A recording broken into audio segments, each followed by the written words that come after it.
আসসালামু আলাইকুম। আজ আপনাদের শেখাবো কিভাবে জাঙ্গিয়ার সূত্র সহকারে শেখাতে হয়। আমি গত ক্লাসে দেখাইছিলাম জাঙ্গিয়ার সূত্র। এই সূত্র দিয়ে আজকে আমি আপনাদের দেখাবো কিভাবে চিত্র আর্ট করতে হয়, চিত্র অঙ্কন করা দেখাবো।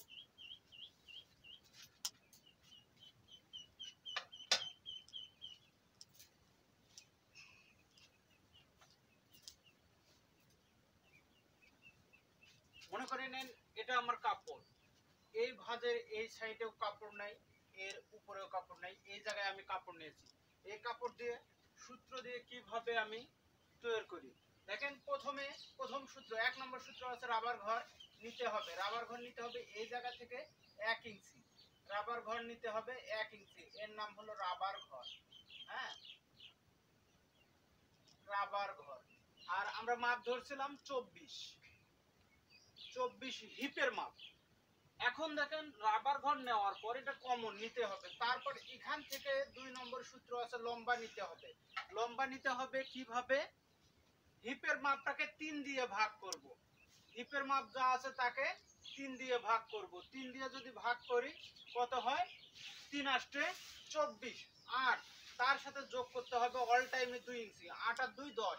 এই জায়গায় ফিতা ধরে 10 ইঞ্চি যেখানে যাবে, এইভাবে ফিতা ধরে যেখানে 10 ইঞ্চি যাবে, উপরের 1 ইঞ্চি বাদ দিয়ে 10 ইঞ্চি যেখানে যাবে সেই জায়গায় নিতে হবে। এটা হলো লম্বা 10 ইঞ্চি। এখন ধরেন এখানে যদি 24 না হয়ে 30 হয়, হিপের মাপ 30 হলে তাকেও 3 দিয়ে ভাগ করতে হবে। 3 10 30। এখানে 10 আসবে, 10 এর সাথে আবার 2 ইঞ্চি যোগ করতে হবে। 10 আর 2 12, তখন 12 হবে।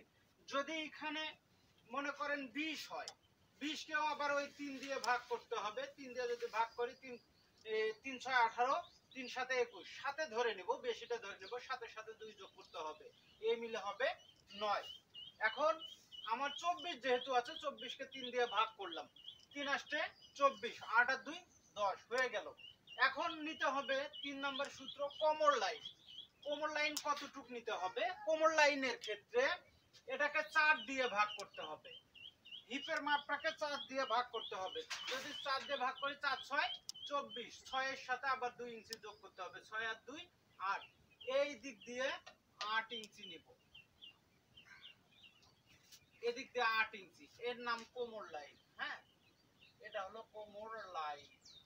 কোমর লাইন, কোমর লাইন 8 ইঞ্চি। যদি এখানে 30 হয়, 30 ও 8 দিয়ে ভাগ করব, 4 7 28, 4 8 32, 7.5 আসে।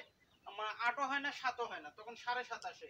7.5 এর সাথে আবার 2 ইঞ্চি যোগ করলে 9.5। এভাবে ভাগ করতে হবে। 20 যদি হয় 20 ও 4 দিয়ে ভাগ করব।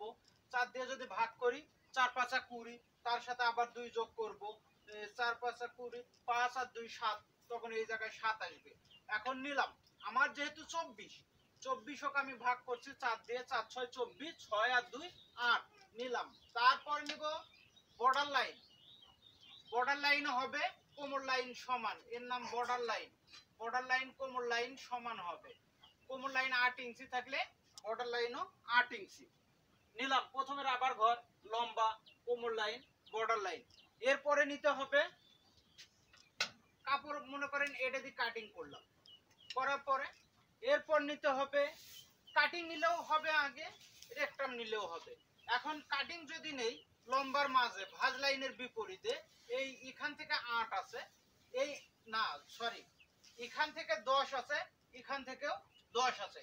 10 এর এটা মাঝে, মাঝে যদি হয় তাহলে আপনার আসতেছে 5। এই জায়গাটার নাম কাটিং।